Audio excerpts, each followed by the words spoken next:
Hi, I'm Duane Carey. I'm the president of MBRG. I'm Scott Dorsey. I'm the chairman and CEO of Merit Properties, the Merit Companies, and I'm also the chairman of MBRG.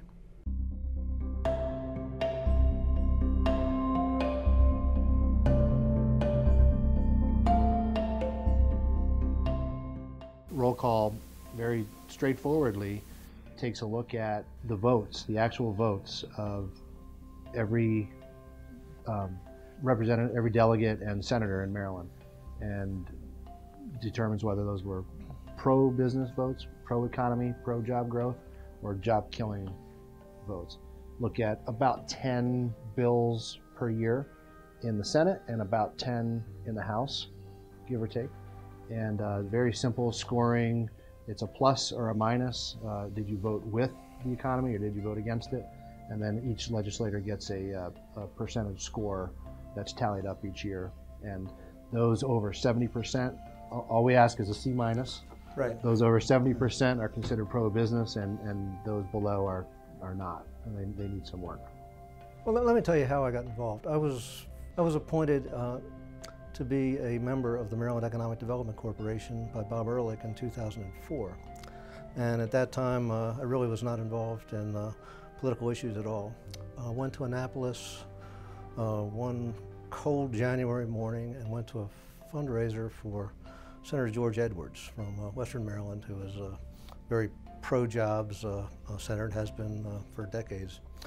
At that fundraiser, I looked in the corner of the room and I saw this small, older gentleman that looked familiar to me, and I really couldn't quite place him.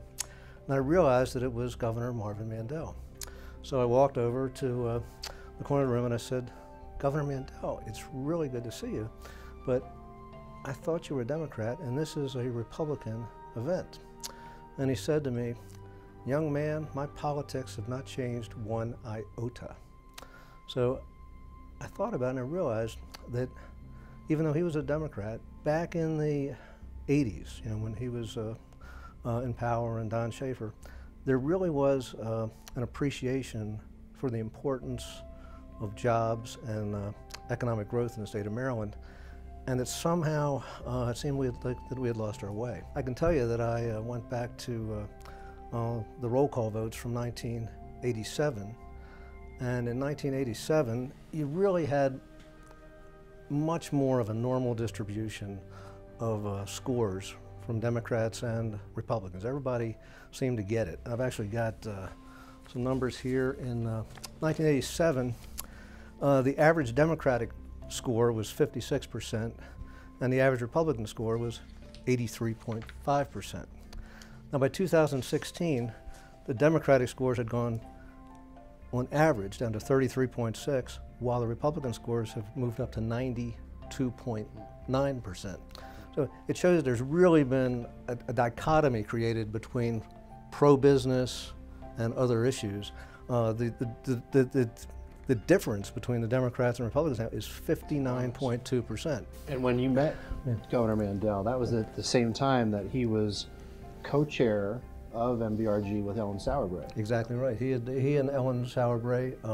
So a strong Republican and a strong Democrat who were both very committed to business in the state. And that's really what MBRG is about now. It's not about conservatives, progressives, it's about jobs. It's about job growth in Maryland. I define a business person as a person that works in the private sector for a paycheck.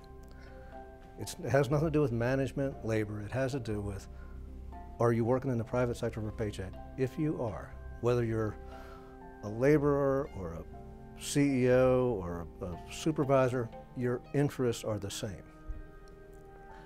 The policies that are good for business are the same policies that are good for jobs.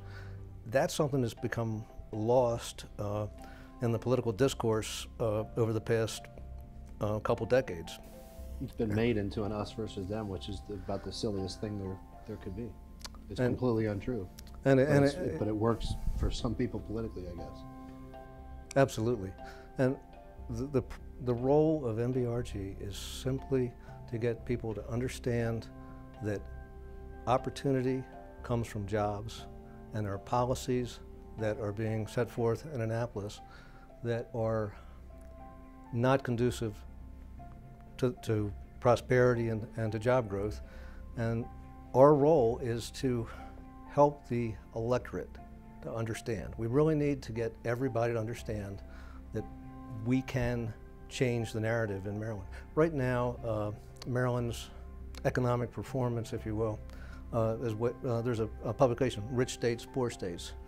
We are down in the mid-30s to 40s out of 50 states in our economic performance. Below the mean.